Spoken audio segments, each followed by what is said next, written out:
സ്കാനിങ്ങിന് കയറ്റിയപ്പോൾ doctor പറഞ്ഞു, എത്ര കുഞ്ഞുങ്ങളാണെന്നാണ് നിങ്ങളോട് പറഞ്ഞത്? ഞാൻ പറഞ്ഞു 2 പേരാണെന്ന്. ഞാൻ അവിടെ ചെന്നപ്പോഴേ അവരോട് പറഞ്ഞു ട്വിൻസാണ്, ബ്ലീഡിങ് ആയിട്ടിപ്പോൾ കാണുന്നു അങ്ങനെ. അപ്പോൾ അവർ പറഞ്ഞു 2 പേരല്ല 3 പേരാണെന്ന്. ഹസ്ബൻഡും എൻ്റെ അനിയനും അവിടെ വർക്ക് ചെയ്യുന്നുണ്ടായിരുന്നു സെക്യൂരിറ്റീസായിട്ട്. അപ്പോൾ തന്നെ അവരും അവിടെ വന്നു. പുറത്ത് ഞാൻ ഇറങ്ങുമ്പോൾ അനിയൻ കരയാണ്, അവൻ്റെ കണ്ണിൽ നിന്നിങ്ങനെ വെള്ളമൊക്കെ വരുന്നു. ഞാൻ വെളിയിറങ്ങിയിട്ട് ഇവർ 2 പേർക്കും പറഞ്ഞു 2 പേരല്ല 3 പേരാണെന്ന്. അപ്പോൾ അവരെല്ലാം നല്ല സന്തോഷത്തിലായി. ഞങ്ങൾ മാതാവിന് ഒത്തിരി നന്ദി പറഞ്ഞു. ഞങ്ങൾക്കിങ്ങനെ ഒരു അനുഗ്രഹം കിട്ടുമെന്ന് ഞങ്ങൾ പ്രതീക്ഷിച്ചിരുന്നില്ല.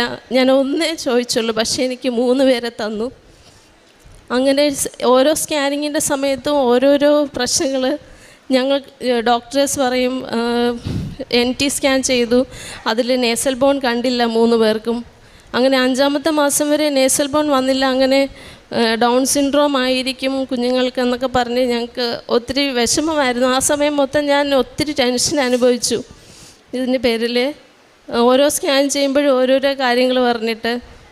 പിന്നെ 3 പേരുടെയും സ്കാനിങ് ചെയ്യുന്നതോടെ ഞങ്ങൾക്ക് സാമ്പത്തികമായിട്ട് ഒത്തിരി ബുദ്ധിമുട്ടുകൾ വന്നു. പക്ഷേ സ്കാനിങ്ങിൻ്റെ സമയമാകുമ്പോഴേക്ക് എങ്ങനെയെങ്കിലും ഞങ്ങളുടെ കയ്യിൽ മാതാവ് കാശ് കൊണ്ട് എത്തിക്കുമായിരുന്നു.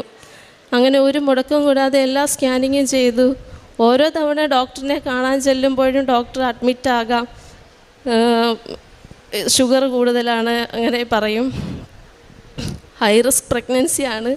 2 ഡിസ്ക് പ്രൊലാപ്സ് ഉണ്ടായിരുന്നു ആ സമയത്ത്. അതിൻ്റെ കൂടെ തൈറോയിഡിൻ്റെ പ്രശ്നം ഉണ്ടായിരുന്നു, ഡയബറ്റീസും ഉണ്ടായിരുന്നു.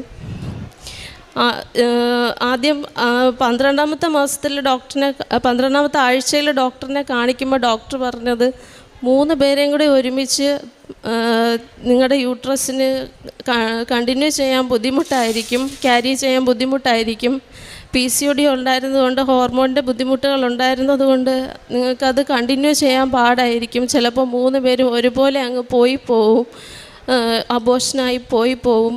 അങ്ങനെ ഒരാളെ റെഡ്യൂസ് ചെയ്യണം. അങ്ങനെ എറണാകുളത്തുള്ള സബൈൻ ഹോസ്പിറ്റലിലേക്ക് റെഫർ ചെയ്യാം എന്നൊക്കെ പറഞ്ഞ് ഡോക്ടർ എനിക്ക് എഴുതി തന്നു. അപ്പോൾ ഞാനത് എഴുതിക്കൊണ്ട് ഇറങ്ങുമ്പോഴേക്കും ഹസ്ബൻഡിനോട് പറഞ്ഞു, ഇങ്ങനെയാണ് ഡോക്ടർ പറഞ്ഞത്. അപ്പം ഹസ്ബൻഡും ഒരു സംശയത്തിലായി, ഇനി അങ്ങനെ പോകുമോ, ഞങ്ങൾക്ക് അവരെ 3 പേരെ നഷ്ടമാകുമോ.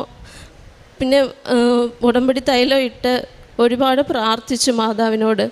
മാതാവ് അങ്ങനെ ഞങ്ങൾ വീട്ടിൽ പോയിരുന്നിട്ട് പിന്നെ ആലോചിച്ചു, എന്തായാലും ഇങ്ങനെ പറഞ്ഞിട്ട് ഇനി ആ ഹോസ്പിറ്റലിലോട്ട് എങ്ങനെ പോകും. പക്ഷേ ഞങ്ങൾ 2 പേരും അവരുടെ ഹോസ്പിറ്റലിലോട്ട് ഇനി പോകുന്നില്ല.